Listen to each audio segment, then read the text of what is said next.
How to fix payment method declined on App Store. Hello guys, this is Atticus and welcome back to another tutorial video.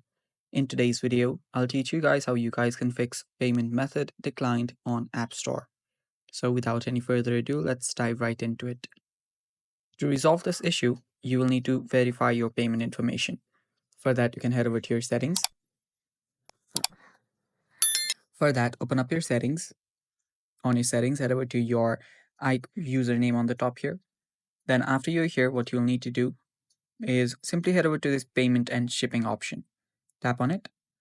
And after you tap on it, it can take some time to load, but it should show your payment information like this. So after you're on this section, here you will see all of your current payment method. Verify your payment methods information, such as your card number, expiration date, your CVV, and billing address.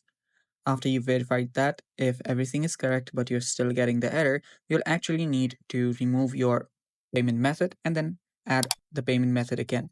Tap on add payment method, and from here include, you can again enter your payment method and then tap on done. You can try to use or add different payment methods as well. And yeah, that should fix the issue. And that's all for today's video as well. Thanks for watching. Stay tuned for more and bye bye. Take care.